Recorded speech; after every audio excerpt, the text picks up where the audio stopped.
კიდევ ერთხელ მოგესალმებით, ვაც ვინც ახლა შემოგვიერთით 16 საათი, 16 წუთი გახლავთ რადიომედის დღის არხის ფორმატში.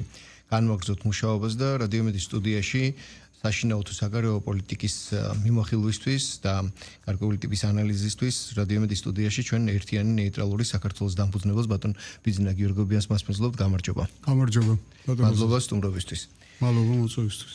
ბატონ ბიძინა, თქვენ 4 რიცხვის ბოლო არჩევნების შემდეგ პირველად ხართ ჩვენთან და ეს ერთ-ერთი უჩვეულო და იშვიათი არჩევნები იყო ალბათ თვითმმართველობის სხვა არჩევნებს შორის, რომლებიც ბოლო აწლეულის განმავლობაში ალბათ ყოფილა და თქვათ იგივე ამ არჩევნების შემდეგ პოლიტიკური პროცესების ტურბულენტობა არ შენელებულა პირიქით გამძაფრდა ჩვენ ვიხილეთ გარკვეული დაპირისპირება კიდევ უფრო მკვეთრი დაპირისპირება თქვათ იგივე არჩევნებთან მიმართებაში დამოკიდებულებიდან გამომდინარე ბოიკოტირებისა თუ არჩევნებში მონაწილეობის კუთხით ოპოზიციურ პოლიტიკური პარტიების ფრონტზე შემდეგ უკვე ვიხილეთ გარკვეული საკანონმდებლო ცვლილებები ერთის მხრივ აქციების წარმართვის რეგლამენტირებასთან დაკავშირებით ხოლო მეორეს მხრივ უკვე საკონსტიტუციო სარჩელთან ქმედებასთან მიმართებაში რომელიც პოლიტიკური პარტიების მოქმედებას და პოლიტიკური აქტორების სამომავლო საქმიანობას დაარეგულირებს და დღეს საერთოდ ყოფილი პრემიერ-მინისტრის მინისტრთან მიმართებაში სასამართლო გადაწყვეტილება მოვისმინეთ და ეს ყველაფერი კვლავ გრძელდება ასე ვთქვათ დასავლეთთან პოლიტიკური პინგ-პონგის ფონზე. პირველ რიგში გთხოვთ შიდა პროცესების შეფასებას და აი ამ სურათში, რომელიც აი ძალიან ზედაპირულად მიმოვიხილე, რა იკვეთება, რა კონტურებს ხედავთ თქვენ სამომავლოდ, როგორი ტიპის სურათს ხედავთ, იგივე საშინაო პოლიტიკური ველის როგორ კონტურებს ხედავთ სამომავლო პერსპექტივაში, აი ამ ყველაფრიდან გამომდინარე. მე ვხედავ და ვაფასებ ამ მდგომარეობას, რომელიც დღეს საქართველოშია, როგორც ძალიან რევოლუციური გარდამტეხ ცვლილებების პერიოდად. ძალიან დიდი ცვლილებები მოხდა 4 ოქტომბრის არჩევნების შემდეგ, თვითონ ეს არჩევნებიც ჩატარდა ტექნიკურად და ყველა მონაცემებით მაღალ დონეზე. არჩევნების შედეგები ხა ყველამ ვიცით და განხილული იქნა ეს თქვენ ეთერშიც ალბათ და სხვა დიდი ისე ამაზე აღარ გავაგრძელებ. დიდხანს ლაპარაკს, თუმცა შემდეგი პერიოდი და დღესაც გრძელდება ამ არჩევნების უკვე არჩევნების პოსტსაარჩევნო პერიოდი, როდესაც უნდა მოხდეს ადგილობრივი თვითმმართველობების ფორმირება და კომისიების ჩამოყალიბება და მუშაობის დაწყება და რაც შეეხება პოლიტიკურ ველზე ხდება დიდი ძვრები და ეს ძვრები პირველ რიგში აისახება იმ ნიშნით, რომ მართველი პარტია აპირებს საკონსტიტუციო პარლამენტი აპირებს მიმართოს საკონსტიტუციო სასამართლოს იმ პარტიების აკრძალვის მოთხოვნით, რომელიც ამ წლების განმავლობაში აწყობდა პერმანენტულად რევოლუციებს, რომელიც პარტიებიც ფლობდნენ ხელისუფლებას 2012 წლებში და 12 წლის შემდეგ აწყობდნენ პერმანენტულად რევოლუციებს და საქართველოში სახელმწიფო გადატრიალების ან ინსპირატორები იყვნენ, ან პირდაპირ შემსრულებლები, ან დაუშვათ სურვილი ჰქონდათ ამის და საზოგადოებას ამყოფებდნენ მუდმივ დაძაბულობის და საზოგადოებას სახელმწიფოს განვითარებას უშლიდნენ ხელს და მტრობდნენ საქართველოს ინტერესებს, რაც გამოიხატებოდა საქართველოში ევროკავშირში საქართველოს ასოცირების პროცესისადმი ხელის შეშლით, უვიზო მიმოსვლისადმი ხელის შეშლით, ამას დღესაც აგრძელებენ სხვათა შორის ინტენსიურად. დღესაც კი გამოქვეყნდა, რომ ისინი მყოფებიან ბრიუსელში და ხვდებიან ვიღაც თავიანთი ესე დაჯგუფების წევრებს იქ. აი ამ დიდ ცვლილების მომსწრე ვარ ჩვენ.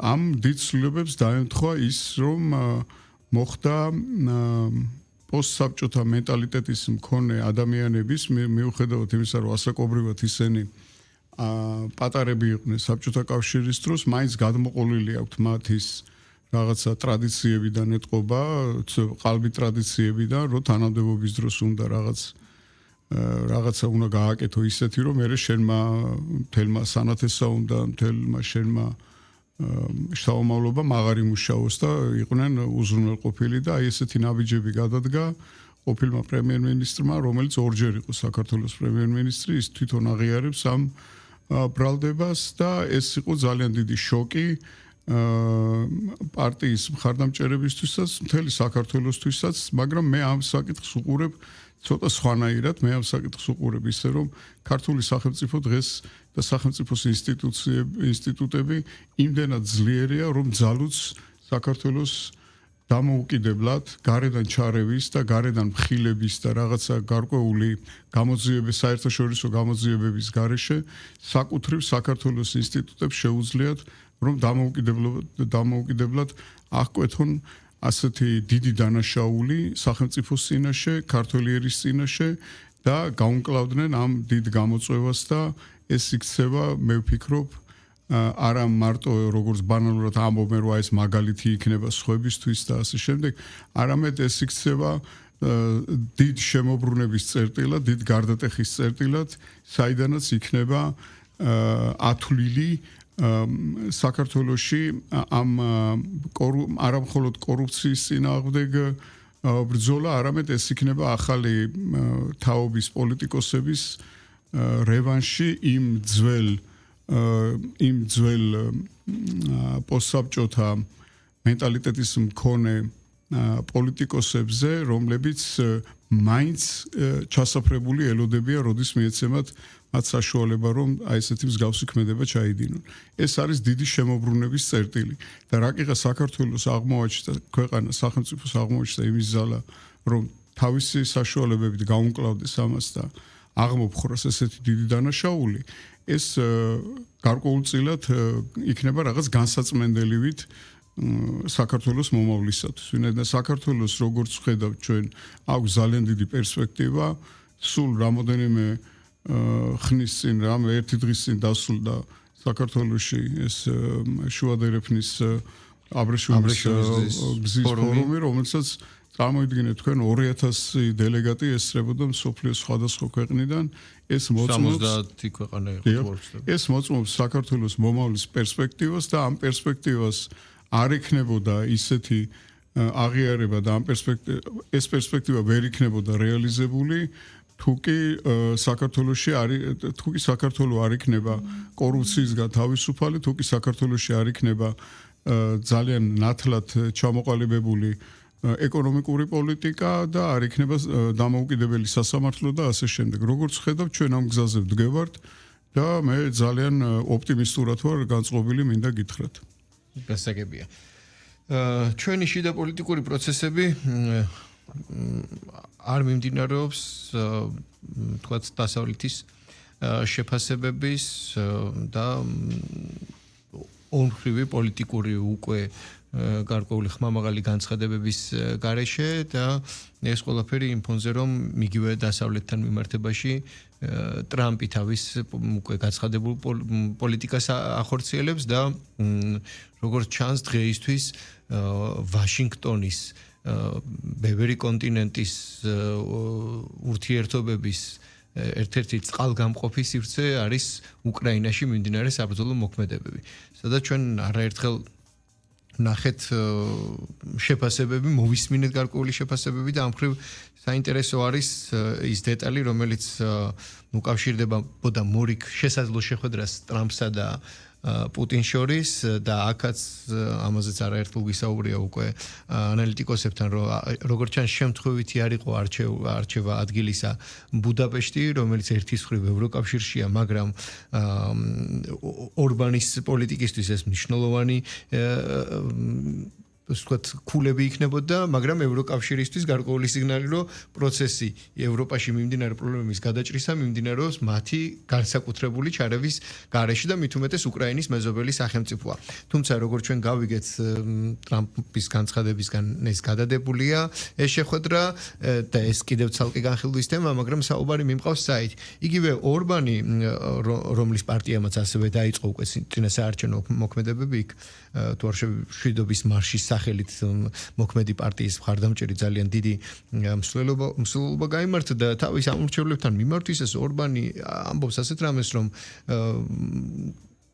ევროკავშირის ბიუროკრატია და მისი ლიდერები არიან ომის გამჩაღებელნი. აი ეს ამას ამბობს უკვე ევროკავშირის წევრი ქვეყნის ლიდერი გასაგებია ორბანის მხრიდან ჩვენ მიჩვეულები ვართ პოპულისტური განცხადებების მრავალფეროვნებას და მისი პოზიციაც ცნობილია, თუმცა აი ესეთი ხმამაღალი საუბარი ალბათ მრავლის თქმელია.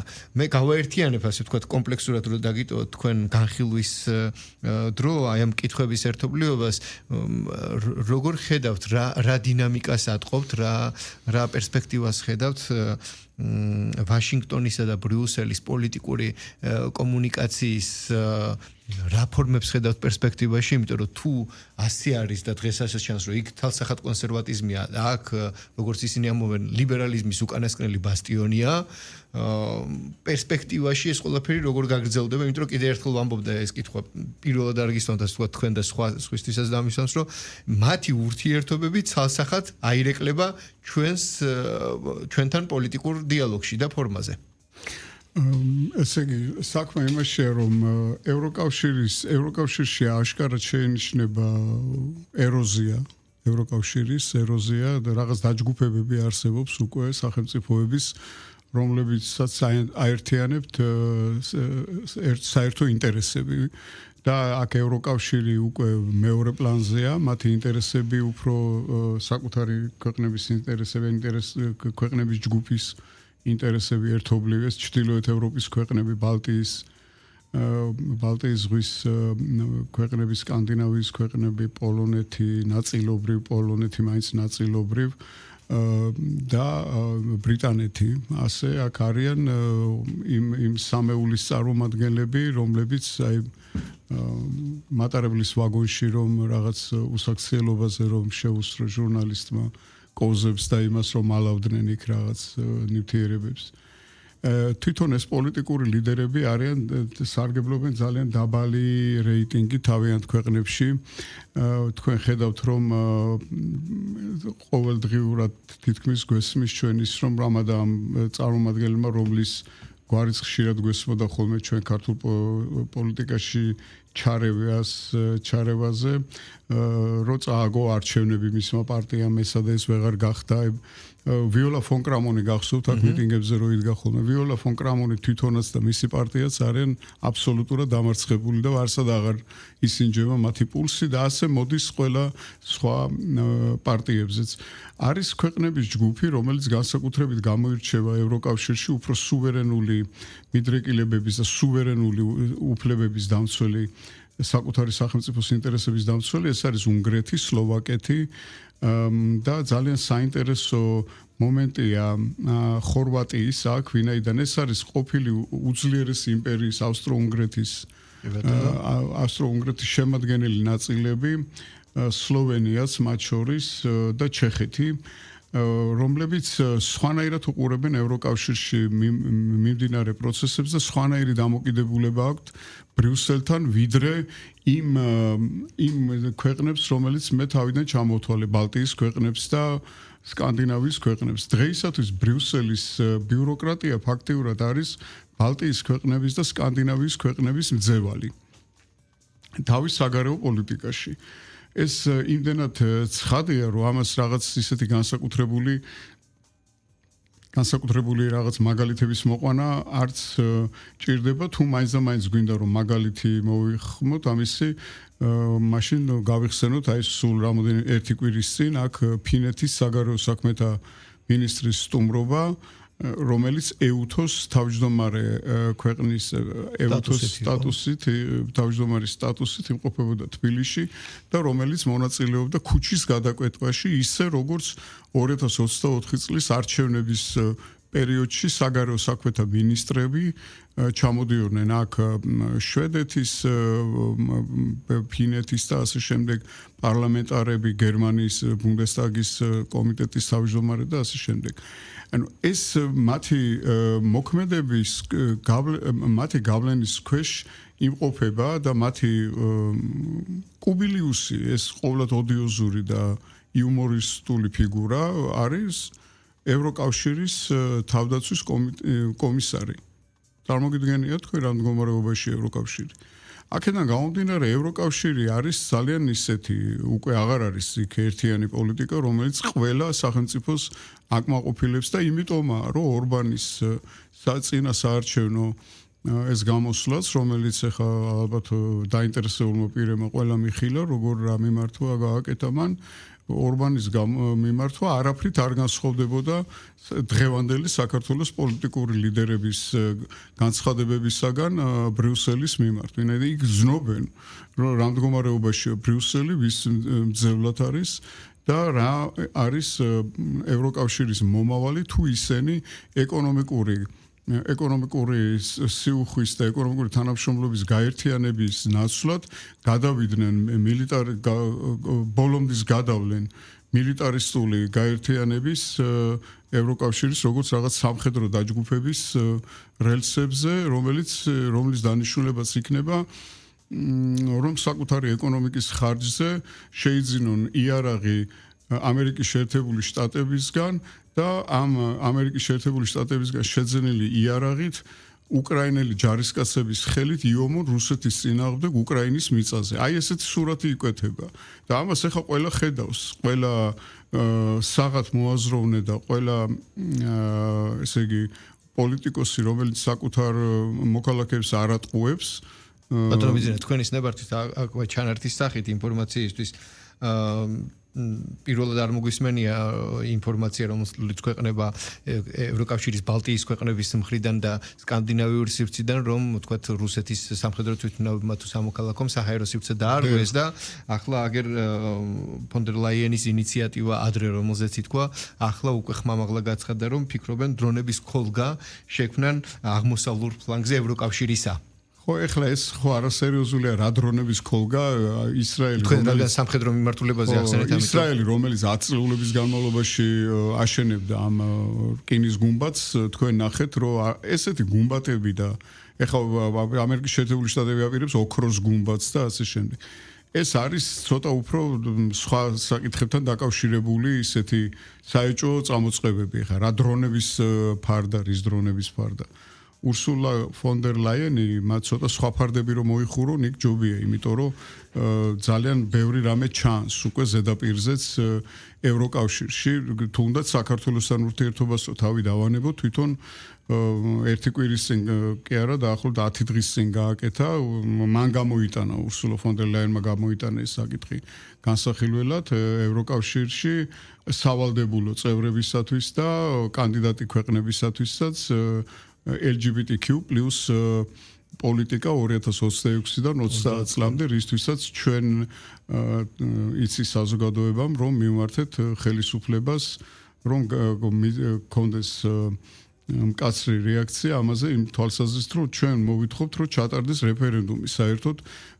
ევროკავშირი არ არის ის ევროკავშირი, რომლისკენაც სულად დავიწყეთ ჩვენ დაახლოებით 20 წლის წინ. განცხადებით, რა თქმა უნდა, მაშინ და ევროკავშირი არ არის ეკონომიკური გაერთიანება, რომელშიც წევრობა საქართველოსთვის არის რეალისტური და არ არის ის ეკონომიკური სიუხვის და სიმშვიდის და სოციალური სტაბილურობის გარანტია, რომელიც ჩვენ წარმოსახვაში ჩაინერგა და ჩვენ თვითონაც ჩვენ თავს დავაჯერეთ. ეს არის ძალიან მკაცრი კონკურენციის გაერთიანება, სადაც ჭარბობს ახლა ისეთი ქვეყნების ინტერესები, რომლებიც მომართული არიან საკუთარი ეკონომიკური ინტერესების დაკმაყოფილებაზე და ძალიან მძიმე ვითარება ამ თვალსაზრისით. აი ხა თქვენ წარმოიდგინეთ, რომ გუშინ ამერიკის შეერთებულმა შტატებმა დაუწესა როსნეფტს და ლუკოილს სანქციების მორიგი პაკეტი და დღეს მორიგი პაკეტი კი არა სანქციები ეს ორი არ იყო ეს არ იყო ხო ანუ უბრალოდ ზოგადი მორიგი პაკეტი იყო და მათ შორის და დღეს უკვე ფრიდრიხ მერცმა გააკეთა განცხადება რომ მეო იმედი მაქვს რომ ეს სანქციები არ შეეხება ლუკოილის გერმანულ იმას რა ქვია შვილობილ ფირმასო რატომ? იმიტომ რომ ეს სანქციები ფაქტიურად რომელიც გუშინ დონალდ ტრამპმა გამოუცხადა რუსეთს ეს სანქციები მიმართულია პირდაპირ ევროკავშირის წინააღმდეგ. ევროკავშირი საიდან ყიდულობს საწვავის ბენზინის თქვა და დიზელის საწვავის უდიდეს ნაწილს. რა თქმა უნდა რუსეთისგან, რა თქმა უნდა როსნეფტისგან და რა თქმა უნდა ლუკოილისგან. პირდაპირ ხო, იმიტომ რომ არ იყვნენ ისინი საქციელებული და მიდიოდა გაცხოველებული ვაჭრობა. რუსეთი მოძებნის თავის ახალ ბაზრებს ჩინეთში, ინდოეთში. მაგრამ ჩინეთი და ინდოეთისგანაც მოვისმენთ განცხადება, რომ ნაკლებად იზამთრებს. ინდოეთისგან ეს განცხადებაა ჯერ, მაგრამ კი ნახავთ. ჯერ ერთი რომ ეს განცხადებაა და მეორე კიდე ინდოეთს აქვს დაახლოებით 10 სახელმწიფო კომპანია, რომელიც ყიდულობდა ნავთობს და ყიდიდა, მაგრამ კერძოებს ისინი ვერ აუკრძალავენ. კერძოებია იქ ძალიან ბევრი, ორჯერ უფრო მეტი ვიდრე სახელმწიფო. შესაბამისად ესეთი სანქციები რუსეთის წინააღმდეგ ძალიან ბევრი დააწესეს. 1000-ობით სანქციები ადევს ირანს, მაგრამ სახელმწიფო არ ჩამოშილა იქ, არა? და ნავთობსაც ყიდის გარკვეულწილად. ეს ტრამპის ეს სანქცია ეხლა აღმოჩნდა რომ მიმართულია არა იმდენად რუსეთის წინააღმდეგ, თუმცა რა თქმა უნდა ეს რუსეთსაც დააზარალებს, არა? აწყობილი მიწოდების ჯაჭვი როცა დაირღვევა და შემოსავლები როცა დაიკლებს, რა თქმა უნდა მოუწევს ახალი გზების ძიება, ამას დრო უნდა და სისტემა ახალი გზებს, მაგრამ ამ დროს ყველაზე მაგრად ვინდა დაზარალდება, რა თქმა უნდა, ევროკავშირი, რომელიც ეკონომიკასაც აქამდე არსებული სანქციებისა და ომის გამო რეალობიდან გამომდინარე უკვე დაეთყო. აი ზუსტად ესეა და ეხლა უკვე დაეთყობა იქ ბენზინგასამართსადგურებს პირდაპირ თან. შესაბამისად მათ მოუწევთ უკვე საწვავის ყიდვა ან ამერიკის შეერთებული შტატებისგან, ან არაბეთის ნახევარკუნძულიდან, რომელიც რამდენიმეჯერ უფრო ძვირი იქნება ვიდრე ის, რასაც ყიდულობდნენ. ეს ყველაფერი ერთად ასხმული ჯაჭვია, შემადგენელი რგოლები და ნაწილები, რაც გავლენას ახდენს ევროკავშირის ეკონომიკურ მდგომარეობაზე და ევროკავშირის და საქართველოს ურთიერთობა უყურებთ ჩვენ როგორია, საქართველოს მათ ჭირდებათ როგორც წინასწარ მსხვერპლად შესაწირი რაღაც ისა, რა ქვია, ერთეული რომელიც უნდა მსხვერპლად შეეწიროს მათ რაღაც გარკვეულ პერიოდში სურვილს რომ შექმნან დაუშვათ რუსეთის სამხრეთით რაღაც დაძაბულობის. კერა ეხა დიდი სამხედრო დაპირისპირების და ტაქტიკური სიღრმეები ჩვენ არ აგვაქვს და სტრატეგიული სიღრმეები რომ უკან დავიხიოთ და დავთმოთ 5 ქალაქი და მე-6-ე დავიცვათ და ასე შემდეგ. ალბათ 1-2 დღე უნდა მთლიანად იმით რა ქვია სარაკეტო არტილერიით საქართველოს განადგურებას ღმერთმა დაგვიფაროს მაგისგან. კი ბატონო.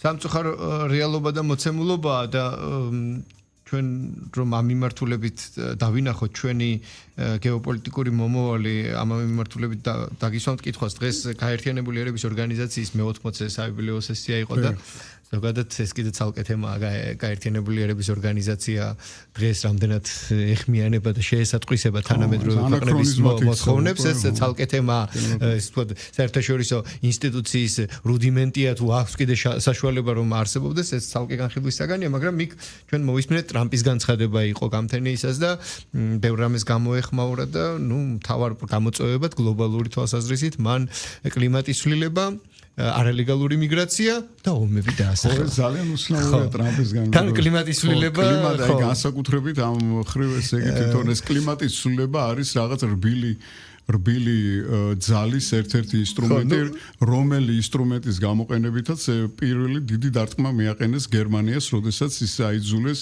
მწვანეთა ესე იგი ეგრეთ წოდებული მწვანეთა პარტიების და მოძრაობების იმათ ეკოლოგიის და გარემოს დაცვის საკითხებზე საერთოდ არ აინტერესებდათ არაფერი.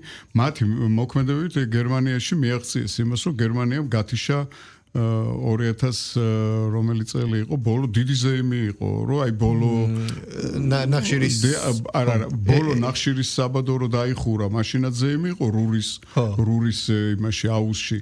და დიდი ზეიმი იყო ბოლო ატომური სადგური რო გაითიშა. რომ აი ხა ჩვენ მწვანე ენერგიაზე გადავართ, მზე, ქარი, ნიავი, რაღაც ყვავილები და ესე იგი არაბი და ამ დროს ესე იგი დარჩნენ ყოველგვარი ენერგეტიკული უზრუნველყოფის გარეშე და მის გვერდით საფრანგეთში 2000-ზე მეტი ატომური სადგური მუშაობს სრული დატვირთვით და ეხლა ყიდულობენ ისინი. ასევე ყიდულობენ დაწნეხილ გაზს ამერიკის შეერთებული შტატებიდან. კი და ამისთვის თელი ინფრასტრუქტურაც მოეწყო და უკრაინაში დაწყებული ოპერაციის მერე დარჩენილი ამ საწყლებს ამ ლუკოილის და როსნეფტის საწვავი და ისიც გაუჭერეს. და ბატონ ბიძინა, მე ჩვენ გვახსოვს საუბარი იმაზე 2022 წლის პირველი კამპანიის დაწყებისთანავე პირველი ზამთარი არა, მეორე ზამთარში ზამთრის პირს უკვე იყო საუბარი, რომ ხო არ მიუბრუნდეთ ჩვენს ქვანახშირის საბადოებს ან ასე შემდეგ. კი, მაგრამ მაგას ხო ეხლა იმის დახურვა ძნელია და გახსნა კიდევ უფრო ძნელია. ხო,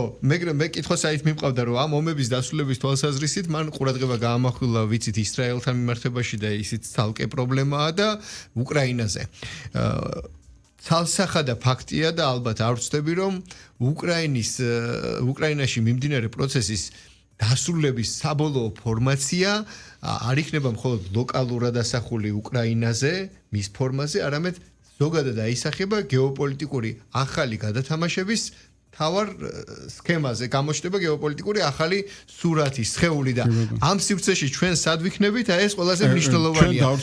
რა პერსპექტივას ხედავთ, რა საშუალებას ხედავთ, ჯერ ერთი აი ამ ომის იმ ჭრილში, იმ მიმართულებით დასრულებას, რომ ჩვენ გეოპოლიტიკურად მომგებიან პოზიციაში აღმოჩნდეთ და არა ისე რომ რუსეთს კიდევ უფრო მეტი შესაძლებლობა მიეცეს პირობითად. მომგებიან სიტუაციაში, ან წამგებიან სიტუაციაში ჩვენ ახლა იცით რა შეა საქმე, ამას უნდა შევხედოთ ჩვენ რეალურად რა მდგომარეობას.